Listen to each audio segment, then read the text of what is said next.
¿Qué evidencia bíblica existe a favor de la gracia preveniente? La gracia preveniente es la doctrina arminiana que sostiene que Dios envía a su Espíritu Santo para que una persona elija recibir a Cristo y así nacer de nuevo y, por lo tanto, ser salva. Creemos, al igual que los calvinistas, que el hombre es completamente pecador y depravado, y que cada parte de él ha sido infectada, en algún grado, por la naturaleza pecaminosa que heredó de sus primeros padres, Adán y Eva. Como tal, tiene una inclinación a hacer el mal, pero peor aún, es totalmente incapaz de hacer el bien o arrepentirse sin la gracia. Aquí es donde entra la gracia preveniente. Dios capacita y atrae a la persona hacia sí. Libera su voluntad para que pueda elegir seguirlo. Sin embargo, a diferencia de la visión calvinista de la gracia preveniente no es una fuerza irresistible que inevitablemente doblega al hombre a la voluntad de Dios. Dios retiene deliberadamente para que el pecador pueda resistirlo si así lo desea. Pero, ¿qué evidencia bíblica existe a favor de la gracia preveniente? ¿Enseña la Biblia realmente la gracia preveniente o la gracia irresistible, como afirman los calvinistas? ¿Cristo corteja a su novia o la conquista? Sostengo que hay dos categorías de razones para creer que la gracia de Dios es resistible.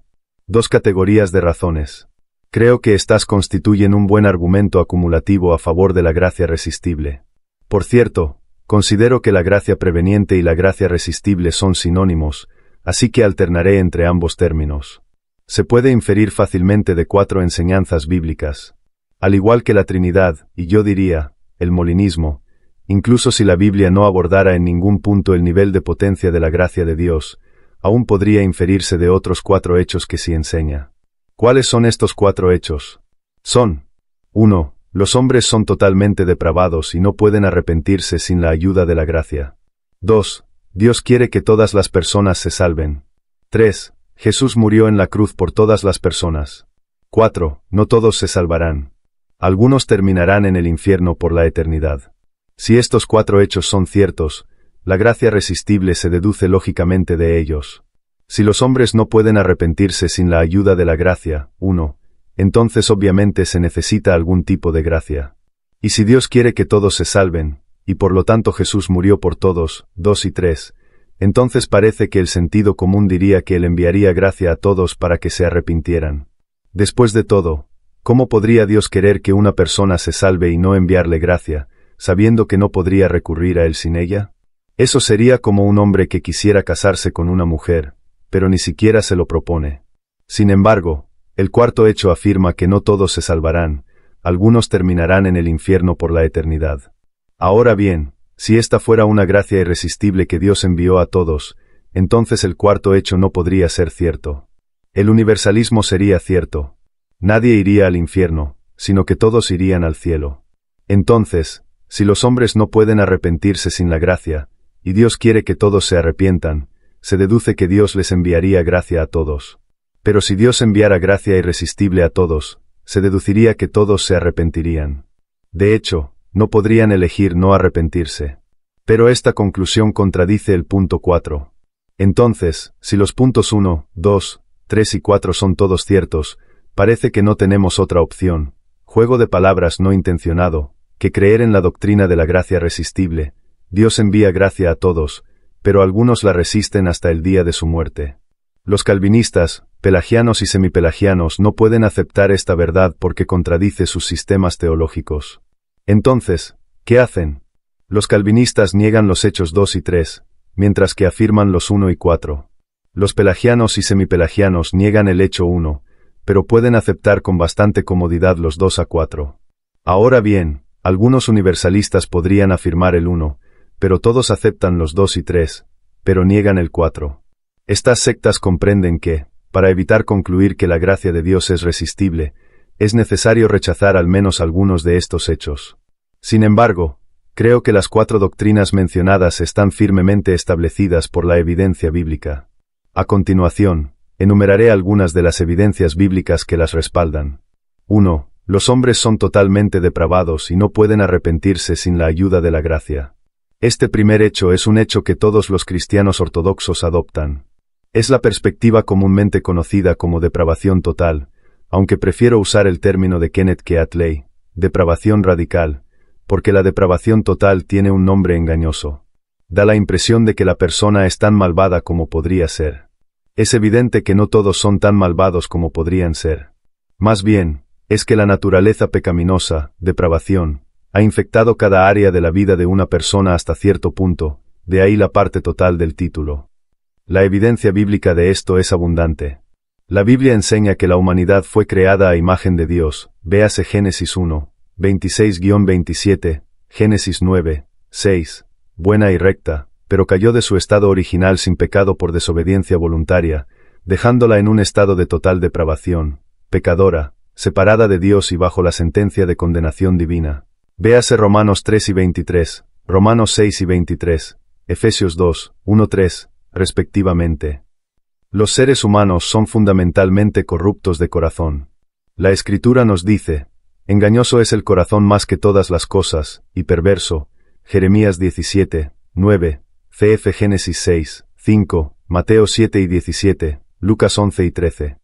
De hecho, los seres humanos están espiritualmente muertos en pecados, Efesios 2, 1-3, Colosenses 2 y 13, y son esclavos del pecado, véase Romanos 6, 17-20. El apóstol Pablo incluso dice, yo sé que en mí, es decir, en mi carne, no mora el bien, Romanos 7 y 18. Peor aún, la humanidad es completamente incapaz de acercarse a Dios por sí sola. Nuestra naturaleza pecaminosa nos lleva a odiar a Dios y sus caminos. Esto es lo que dice el apóstol Pablo en su carta a los romanos. La mente carnal es enemiga de Dios, no se sujeta a la ley de Dios, ni puede hacerlo. Los que viven en el reino de la carne no pueden agradar a Dios. Romanos 8, 7-8. Por lo tanto, Pablo dice que la mente humana es enemiga de Dios. La mente humana no se somete a la ley de Dios, y además dice, ni puede hacerlo. No solo no se someten a la ley de Dios, sino que son incapaces de hacerlo. Luego dice que los que viven en el reino de la carne no pueden agradar a Dios. En otras palabras, somos incapaces de hacer nada que gane el favor de Dios. Jesús también afirmó este hecho. En Juan 6 y 44, dijo, nadie puede venir a mí si el Padre que me envió no lo atrae. Más tarde, Jesús añadió, por eso les dije que nadie puede venir a mí si el Padre no lo capacita. Juan 6, 65. Esto me parece bastante claro. Si el Padre no atrae a una persona, nunca se convertirá en cristiana. Romanos 3 y 11 dice, no hay quien entienda, no hay quien busque a Dios. Parece claro que los humanos somos criaturas inherentemente pecadoras. Tenemos inclinación a hacer el mal, carecemos de bondad en nuestro estado natural, Romanos 7 y 18, somos hostiles a Dios, renuentes e incapaces de someternos a sus leyes, Romanos 8, 7-8, y no podemos acercarnos a Cristo a menos que el Padre nos atraiga, Juan 6 y 44, Juan 6, 65. 2. Dios quiere que todas las personas sean salvas. 3. Jesús murió en la cruz por todas las personas. Voy a defender los hechos 2 y 3 juntos, ya que suelen ir de la mano. Esto se debe a que si uno es cierto, el otro también lo es. Piénsenlo, si Jesús murió por todos, pero Dios no quería que todos se salvaran, ¿por qué habría muerto Jesús por ellos? ¿Por qué moriría Jesús por alguien a quien no quería salvar? Además, si Dios quería que todos se salvaran, ¿por qué no moriría Jesús por todos? Entonces, parece que si uno es cierto, el otro también lo es. Además, la Biblia afirma ambos de forma muy clara. En la conversación de Jesús con Nicodemo, él dijo, porque de tal manera amó Dios al mundo, que ha dado a su Hijo unigénito, para que todo aquel que en él cree, no se pierda, mas tenga vida eterna. Porque no envió Dios a su Hijo al mundo para condenar al mundo, sino para que el mundo sea salvo por él. Juan 3, 16-17.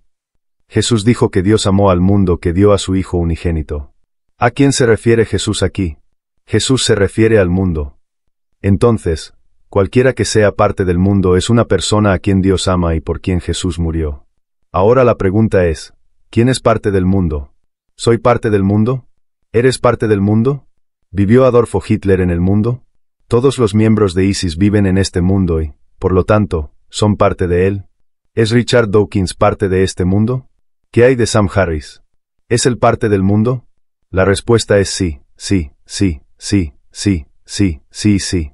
De hecho, creo que cada persona con la que he interactuado hoy formaba parte de este mundo. Según Jesús, Dios ama a esas personas y lo envió a morir por ellas. ¿A qué me refiero? Al decir que Dios amó al mundo, Jesús estaba diciendo que Dios ama a toda la humanidad. La palabra griega para mundo es cosmos, y se usaba a menudo para describir tanto el planeta entero como el universo físico. Dios ama el cosmos, el planeta entero /diagonal el universo entero. Este amor por toda la humanidad lo impulsó a enviar a Jesús aquí para que recibiera nuestro castigo. Quien deposite su fe en él no irá al infierno, sino al cielo. Juan 3, 16-17 enseña que Dios ama a toda la humanidad y, por lo tanto, envió a Jesús a morir por ella. También tienes 2 Pedro 3, 9 que dice que Dios no quiere que ninguno perezca, sino que todos procedan al arrepentimiento. En 1 Timoteo 2, 4-6, el apóstol Pablo escribió: Esto es bueno y agradable a Dios nuestro Salvador, que quiere que todos los hombres sean salvos y lleguen al conocimiento de la verdad. Porque hay un solo Dios, y un solo mediador entre Dios y los hombres, Jesucristo hombre, que se dio a sí mismo en rescate por todos. Así pues, según este pasaje de las Escrituras, Dios quiere que todo ser humano sea salvo, y Jesús murió por cada uno. En el versículo 4, Pablo dice que Dios quiere que todos los hombres sean salvos, e inmediatamente después dice que Cristo murió, en rescate por todos. Jesús es el sacrificio por el perdón de nuestros pecados, y no solo por los nuestros, sino también por los de todo el mundo. 1 Juan 2, 2. Jesús probó la muerte por todos. Hebreos 2, 9. La Biblia dice que el Padre envió a su Hijo para ser el Salvador del mundo, 1 Juan 4 y 14, cf. Juan 4 y 42, y que Dios es el Salvador de todos los hombres, 1 Timoteo 4 y 10. La Biblia dice que Jesús es el Cordero de Dios, que quita el pecado del mundo, Juan 1 y 29. Y Tito 2 y 11 dice: Porque la gracia de Dios se ha manifestado para salvación a todos los hombres.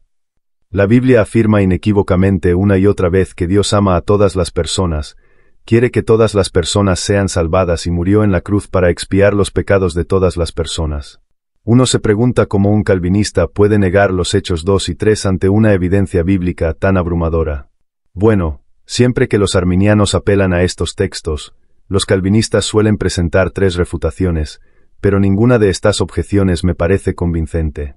No puedo demorarme en responder a estas objeciones, ya que estoy intentando evitar que esta entrada del blog sea demasiado larga, pero como sé que los calvinistas tienden a usarlas en la sección de comentarios, prefiero abordarlas.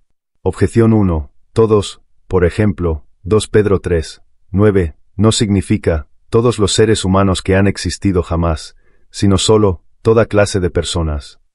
El mundo, por ejemplo, Juan 3 y 16, significa el mundo de los elegidos, y todos, por ejemplo, Hebreos 2, 9, significa todos los elegidos por Dios.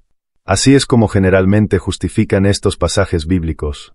Dicen que palabras como todos, mundo, todo el mundo, y todos, no se refieren a toda la raza humana, sino solo a los elegidos. Todos, se refiere a todo tipo de personas, por ejemplo, cada grupo de personas, cada raza, cada nacionalidad, y el mundo, solo significa el mundo de los elegidos. El problema con estas explicaciones es que, además de ser descaradamente improvisadas, si la lógica se aplicara a otros pasajes de las Escrituras, resultarían interpretaciones muy extrañas. Por ejemplo, Romanos 3 y 23 dice: Todos pecaron y están destituidos de la gloria de Dios. Según la hermenéutica de todo tipo, se podría afirmar legítimamente que este versículo no significa que literalmente todo ser humano haya cometido pecado durante su vida. Más bien, solo todo tipo de hombres ha pecado y está destituido de la gloria de Dios. O de nuevo, Juan 1, 3 dice: por medio de él, Jesús, todas las cosas fueron hechas. ¿Deberíamos concluir que Jesús solo creó toda clase de cosas? ¿Existen algunas cosas que Jesús no creó? 2 Timoteo 3 y 16 dice: toda escritura es inspirada por Dios y útil para enseñar, para reprender, para corregir y para instruir en justicia. Según la hermenéutica de toda clase, tendríamos que concluir que solo todos los grupos de libros fueron divinamente inspirados. Ya sabes, algunos de los profetas, algunos de los evangelios, algunas de las epístolas, etc. Pero no literalmente todas las escrituras. Solo todo tipo de escrituras. Hasta ahí llega la visión tradicional de la inspiración e inerrancia bíblica. ¿Qué hay de Romanos 5 y 12? ¿Adán trajo la muerte a todos los hombres, o solo a todo tipo de hombres? Podría seguir, pero creo que ya entendí mi punto. Si aplicáramos la misma lógica que los calvinistas a pasajes como 2 Pedro 3, 9 y 1 Timoteo 2, 4, llegaríamos a toda clase, juego de palabras intencionado, de interpretaciones extrañas. He llegado a la conclusión de que todas solo significa todas cuando le conviene al calvinista. Cuando le resulta inconveniente, significa todas. No sé ustedes, pero prefiero no interpretar la Biblia basándome en lo que me conviene. Una cosa más antes de terminar esta sección. 2 Pedro 2, 1 dice, pero hubo también falsos profetas entre el pueblo, como habrá falsos maestros entre ustedes. Estos introducirán encubiertamente herejías destructoras, incluso negando al Señor que los rescató, atrayendo sobre sí mismos una destrucción repentina. Este pasaje habla de falsos maestros, y Pedro dice que ellos niegan al Señor que los rescató, lo que resultará en que atraigan sobre sí mismos una destrucción repentina. Jesús compró a los falsos maestros. Compró a los falsos maestros que lo negaron. Si Jesús solo murió por los elegidos, como dicen los calvinistas, ¿qué entendemos por este pasaje? ¿Están los falsos profetas que niegan a Cristo entre los elegidos? Absurdo. Sobre todo considerando que atraen sobre sí mismos una destrucción repentina. ¿En qué sentido pudo Jesús haberlos comprado, si no murió en la cruz para expiar sus pecados? Quizás, solo quizás, todos, significa más que simplemente, todos los elegidos, o, todo tipo de personas. Objeción 2. Miren este versículo bíblico. Dice que Jesús murió por los cristianos. Por lo tanto, no murió por todos. Aún más débil que el enfoque de todo tipo es la apelación a pasajes que dicen que Jesús murió por los elegidos, o por los cristianos. De estos textos, los calvinistas concluyen que Jesús no murió por todas las personas, sino solo por los elegidos.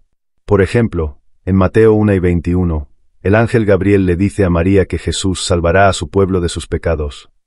He tenido calvinistas que señalan Mateo 1 y 21 y dicen, ¿ven? Dice, su pueblo, no, todos. Jesús no vino a salvar a todos. O señalan pasajes como Marcos 10 y 45 donde Jesús dice, porque el Hijo del Hombre no vino para ser servido, sino para servir y para dar su vida en rescate por muchos. Dicen, ven. Dice, muchos, no, todos. El problema con prácticamente todos los textos que he encontrado que prueban la expiación limitada es que son completamente compatibles con la perspectiva arminiana de que Cristo murió por toda la humanidad. Piénsenlo, si Jesús murió por literalmente cada ser humano que existió, existe o existirá, ¿no incluiría eso a los elegidos? ¿No incluiría eso a su pueblo? ¿No incluiría eso a la iglesia? Es más, ¿no serían muchas personas? Obviamente, si Jesús murió por todos, entonces eso incluye a creyentes y no creyentes por igual. Eso incluye a quienes eventualmente recibirán a Cristo y a quienes nunca lo harán. No se pueden tomar las escrituras que afirman que Jesús murió por un grupo particular de personas y leer eso como que, por lo tanto, no murió por todas las personas. Con este razonamiento, tendríamos que concluir que Jesús solo murió por el apóstol Pablo y por nadie más. ¿Por qué? Porque en Gálatas 2 y 20, Pablo escribió, con Cristo estoy juntamente crucificado, y ya no vivo yo, sino que Cristo vive en mí. Y lo que ahora vivo en la carne, lo vivo por la fe en el Hijo de Dios, el cual me amó y se entregó a sí mismo por mí. ¿Lo ven? Pablo no dijo que Jesús murió por todos, ni siquiera por otros cristianos. Pablo dijo que Jesús lo amaba y murió por él. No veo ninguna mención de otros cristianos, ¿y ustedes? No se menciona a otros cristianos en este pasaje en absoluto. Bueno, supongo que eso significa que Jesús solo murió por Pablo. Esto es obviamente absurdo. Aquí hay una ilustración para ayudar a enfatizar mi punto. Si un hombre dijera, amo a mi esposa, ¿interpretarías esa oración como que solo ama a su esposa, que no ama a sus hijos, su perro, su mamá, su papá ni sus hermanos? Claro que no. Nunca harías esa inferencia de esa declaración. Especialmente si lo has escuchado repetidamente decir, amo a toda mi familia, amo a todos, amo a todas las personas en toda mi casa, etc. De hecho, te propongo que concluirías que mi esposa es un subconjunto de toda mi familia o todos. Bueno, de la misma manera que su pueblo o los elegidos o la iglesia o yo, es decir, Gálatas 2 y 20, Pablo, son subconjuntos de todas las personas y el mundo. Objeción 3. En Juan 17:9, Jesús dice, ruego por ellos. No ruego por el mundo, sino por los que me diste, porque son tuyos. Dice que no ruega por el mundo, sino solo por los que el Padre le ha dado. Si hubiera querido que todos se salvaran, habría orado por el mundo. No creo que esto tenga más éxito que las objeciones anteriores. El hecho de que Jesús diga que no ora por el mundo en Juan 17:9 no significa necesariamente que no desee la salvación del mundo. Para empezar, una de las reglas más básicas de la hermenéutica bíblica es interpretar los pasajes ambiguos de las Escrituras a la luz de los que sí lo son. Hemos visto una y otra vez que la Biblia enseña que Dios ama al mundo, Juan 3:16. Este amor por el mundo es la razón por la que Él no quiere que ninguno perezca, sino que todos procedan al arrepentimiento, 2 Pedro 3:9, y eso explica por qué Jesús se encarnó y murió por los pecados del mundo, Juan 3:16, 1 Juan 4:14, Juan 4:42, del mundo entero, 1 Juan 2:2, y de todos, Hebreos 2:9. Es decir, de todas las personas, 1 Timoteo 2:6. Pasaje tras pasaje expresa el amor universal de Dios por todos, su voluntad salvífica universal y su provisión universal en la expiación. Por lo tanto, independientemente de cómo interpretemos Juan 17:9, debemos interpretarlo a la luz de la gran cantidad de pasajes que afirman que, sí, Dios quiere que el mundo se salve. Pero, ¿cómo debemos interpretar este pasaje? Creo que una manera de verlo es que Jesús no está diciendo nada sobre a quién quiere salvar, sino que está diciendo que actualmente no está orando por el mundo. Jesús dijo: no estoy orando por el mundo en tiempo presente.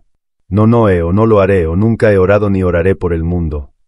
Podríamos ver este pasaje como Jesús diciendo que no está orando por el mundo en este momento. Por lo que sabemos, Jesús podría haber orado por la salvación de todo el mundo en diferentes ocasiones de las que ni siquiera sabíamos. Después de todo, las Escrituras no registran cada palabra que salió de su boca, es decir, desde que tenía 2 a 33 años. Últimamente, he estado orando por 3 ateos específicos con los que he interactuado en Internet. Le pido a Dios que salve a cada uno de ellos por su nombre. No oro por la salvación de las almas de todas las personas en general. ¿Significa eso que no quiero que todos se salven? No, claro que no. Mi falta de oración por el mundo no indica que no quiero que todos se salven, como tampoco lo indica Jesús. Además, debemos analizar el contexto del versículo. Al estudiar el capítulo 17, noté algo interesante. Jesús no ora por el mundo en el versículo 9, pero tampoco por el mundo de los elegidos. Solo ora por los 12 discípulos, al menos en la parte del texto donde se encuentra este texto de prueba calvinista. Jesús sí ora por todos los creyentes en Juan 17, pero no lo hace hasta que llegamos al versículo 20. De los versículos 1 al 19, ora solo por los 12 discípulos. A partir del versículo 20, ora por todos los creyentes. ¿Debemos concluir entonces que Jesús no quería la salvación de todos los creyentes? ¿Ya que no ora por ellos en los versículos 1 al 19? Claro que no. 4. No todos se salvarán. Algunos terminarán en el infierno por la eternidad. La mayoría de los cristianos que leen este blog estarán de acuerdo, así que no me extenderé en ello. La Biblia enseña que el infierno es un lugar muy real. La Biblia lo describe como un lugar de fuego eterno, Mateo 25:41, fuego inextinguible, Mateo 3:12, vergüenza y confusión perpetua, Daniel 12:2, un lugar donde el fuego nunca se apaga, Marcos 9:44-49, y es un lugar de eterna separación de Dios, 2 Tesalonicenses 1:9. El infierno es un lugar donde los malvados son atormentados día y noche por los siglos de los siglos, Apocalipsis 8:10. Y la Biblia enseña que quienes rechazan a Cristo terminarán en ese lugar por toda la eternidad. Por ejemplo, justo después de decir que Dios ama al mundo y envió a Jesús a morir por todos, Juan 3:16-17, Jesús continuó diciendo: el que cree en él no es condenado, pero el que no cree ya está condenado, porque no ha creído en el nombre del unigénito Hijo de Dios. En Juan 3:36, Juan el Bautista dijo: el que cree en el Hijo tiene vida eterna, pero el que rechaza al Hijo no verá la vida, porque la ira de Dios está sobre él. Y la Biblia dice que muchos encontrarán la puerta que lleva a la destrucción, ver Mateo 7:13. Apocalipsis 2 y 11 dice que a quien adora a la bestia y al falso profeta el humo de su tormento subirá por los siglos de los siglos, y que día y noche no recibirán descanso de su tormento. Conclusión. La Biblia enseña 4 cosas. 1. Los hombres son totalmente depravados y no pueden arrepentirse sin la ayuda de la gracia. 2. Dios quiere que todas las personas se salven. 3. Jesús murió en la cruz por todas las personas. 4. No todos se salvarán. Algunos terminarán en el infierno por la eternidad. De esto se sigue que la gracia de Dios es resistible. Hay algunos lugares en las Escrituras que realmente enseñan la gracia resistible. Aparte de que la gracia resistible es una inferencia a la mejor explicación de 4 enseñanzas bíblicas, en realidad hay algunos lugares en los que la Biblia enseña explícitamente la doctrina arminiana de la gracia resistible / preveniente. Un ejemplo se encuentra en Hechos, capítulo 7. Esteban acababa de ser arrastrado ante el Sanedrín acusado de repudiar la ley de Moisés y de blasfemar contra Dios. Esteban hizo entonces un extenso resumen de la historia bíblica. Al final de su discurso, reprendió a los líderes religiosos diciendo: «Duros de cerviz. Vuestros corazones y oídos aún están incircuncisos. Sois iguales a vuestros antepasados, siempre resistís al Espíritu Santo». Hechos 7 y 51. Esteban afirma abiertamente que los líderes religiosos se resistían al Espíritu Santo. Esto no encaja con la teología Tulip, que afirma que la gracia de Dios es irresistible. Según el calvinismo, no se puede resistir al Espíritu Santo. Nadie puede resistirse al Espíritu Santo, nadie puede resistirse a la voluntad de Dios. Dios siempre hará que las personas hagan lo que Él quiere. Pero Esteban afirma explícitamente que los líderes religiosos se resisten al Espíritu Santo. Ahora bien, se podría argumentar que Esteban se equivocó. Después de todo, Esteban es solo un hombre, y los hombres pueden cometer errores. El problema con decir que Esteban se equivocó es que las Escrituras nos dicen que todo lo que decía a los líderes lo decía bajo la inspiración del Espíritu Santo. Todos los que estaban sentados en el Sanedrín fijaron la mirada en Esteban, y vieron que su rostro era como el rostro de un ángel. Hechos 6 y 15. Pero Esteban, lleno del Espíritu Santo, levantó los ojos al cielo y vio la gloria de Dios, y a Jesús de pie a la diestra de Dios. Hechos 7 y 55. Juan 1. El primer capítulo del Evangelio de Juan, dice en el versículo 4 que en él, Jesús, estaba la vida, y la vida era la luz de toda la humanidad. El versículo 7 dice que Juan el Bautista vino como testigo para dar testimonio de esa luz, para que por medio de él todos creyeran. Y en el versículo 9, la Biblia dice, la luz verdadera, que alumbra a todo hombre, venía al mundo. ¿Qué tipo de luz se le está dando a cada hombre? Bueno, muchos teólogos arminianos dirán que esta luz es la gracia preveniente. Argumentarán que Dios está iluminando las mentes de los incrédulos con la luz de su gracia para que puedan ver el camino de la salvación, por así decirlo, y puedan elegir tomarlo o no. Dios ilumina los corazones y las mentes oscurecidas de los incrédulos para que puedan elegir creer en Él. En Juan 4 y 18, Jesús dijo que el Espíritu Santo ha venido a convencer al mundo de pecado, de justicia y de juicio. Juan 16, 8. De nuevo, ¿quién es parte del mundo? Yo, tú y cada persona que has conocido y conocerás. Si es un ser humano y está en este planeta, es una persona a la que el Espíritu Santo ha venido a convencer. Obviamente, esta condena no es una condena irresistible, de lo contrario, de nuevo, todos caerían de rodillas y le pedirían perdón a Cristo. En Juan 12 y 32, Jesús dijo, y yo, cuando sea levantado de la tierra, atraeré a todos hacia mí. Jesús dijo que atraería a todos hacia sí. Esto es muy interesante. Según las palabras anteriores de Jesús en Juan 6, nadie puede venir a Él a menos que Dios lo atraiga. Juan 6 y 44, Juan 6, 65, y sin embargo, aquí, Jesús dijo que atraería a todos. Ahora bien, si esto fuera un arrastre irresistible como sostienen los calvinistas, entonces el universalismo resultaría. Todos serían salvos. Pero sabemos que la Biblia enseña que algunos se perderán eternamente. Por lo tanto, se deduce que la atracción de la que habla Jesús aquí no es una atracción irresistible, sino una que se puede resistir. Por supuesto, el calvinista siempre podría aplicar la hermenéutica de todo tipo a Juan 12 y 32, pero nuevamente, eso es ad hoc. No hay más razón para aplicar esa lógica a un pasaje como Juan 12 y 32 que a Romanos 3 y 23, Romanos 5 y 12 o 2 Timoteo 3 y 16. Otra objeción que he escuchado es que toda la lectura de Juan 6 y 44 dice que aquellos a quienes Jesús atrae, Él los resucitará en el día final. Nadie puede venir a mí si el Padre que me envió no lo atrae, y yo lo resucitaré en el día final. La objeción es que Jesús está diciendo que quien quiera que Jesús atrae será resucitado en el día final, pero solo los elegidos serán resucitados de entre los muertos, ¿verdad? Solo los cristianos van a experimentar la resurrección corporal. Entonces, si ese es el caso, entonces Juan 6 y 44 prueba que Dios no envía gracia a todas las personas, sino solo a las personas que Él ha seleccionado para la salvación. El problema con este argumento es que creo que la presuposición detrás de él es falsa. No es cierto que solo los cristianos serán resucitados de entre los muertos. Es cierto que solo los cristianos irán al cielo, pero no es cierto que solo a los cristianos se les concederá cuerpos de resurrección. En Juan 5, 28-29, Jesús dijo: «No se asombren de esto, porque viene la hora en que todos los que están en los sepulcros oirán su voz y saldrán. Los que hicieron el bien resucitarán para vivir, y los que hicieron el mal resucitarán para ser condenados». Juan 5, 28-29 dice que todos resucitarán de entre los muertos cuando Cristo regrese. Los que pertenecen a Cristo resucitarán para experimentar la vida, y los que han hecho el mal resucitarán para ser condenados.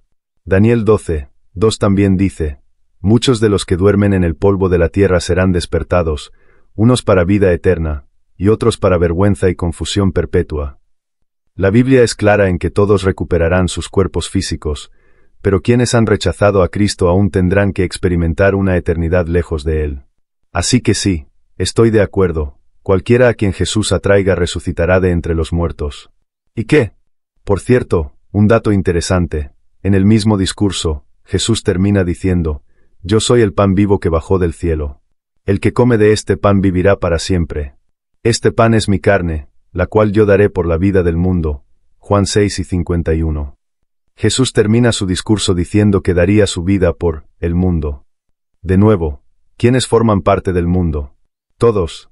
¿Moriría Jesús por el mundo y, sin embargo, no lo atraería? Tito 2 y 11 dice: «Porque la gracia de Dios se ha manifestado para salvación a todos los hombres». La gracia preveniente también sería coherente con las Escrituras que parecen representar a las personas teniendo una elección genuina entre servir a Dios y rebelarse contra Él. Pasajes como Deuteronomio 30, 15-19 y Josué 24, 14-15 como ejemplos. «Mira, hoy pongo ante ti la vida y la prosperidad, la muerte y la destrucción. Porque te ordeno hoy que ames al Señor tu Dios, que andes en obediencia a Él y que guardes sus mandamientos, decretos y leyes. Entonces vivirás y crecerás, y el Señor tu Dios te bendecirá en la tierra que vas a poseer. Pero si tu corazón se desvía y no obedeces, y si te dejas llevar a inclinarte ante otros dioses y a adorarlos, te declaro hoy que ciertamente serás destruido. No vivirás mucho tiempo en la tierra que vas a poseer cruzando el Jordán. Hoy pongo a los cielos y a la tierra como testigos contra ti de que he puesto ante ti la vida y la muerte, la bendición y la maldición. Ahora, escoge la vida, para que tú y tus hijos vivan». Deuteronomio 30, 15-19. Moisés claramente les da a los israelitas la opción de servir a Dios o a los ídolos. Ahora bien, si los israelitas hace miles de años tenían esa opción, ¿por qué no la tenemos nosotros hoy? Pero si servir al Señor les parece mal, escojan hoy a quién servirán, si a los dioses a los que sirvieron sus antepasados al otro lado del Eufrates, o a los dioses de los amorreos, en cuya tierra habitan. Pero yo y mi casa serviremos al Señor. Josué 24, 14-15. Josué claramente les da a los israelitas la opción de servir a Dios o a los ídolos. Ahora bien, si los israelitas hace miles de años tenían esa opción, ¿por qué no la tenemos nosotros hoy?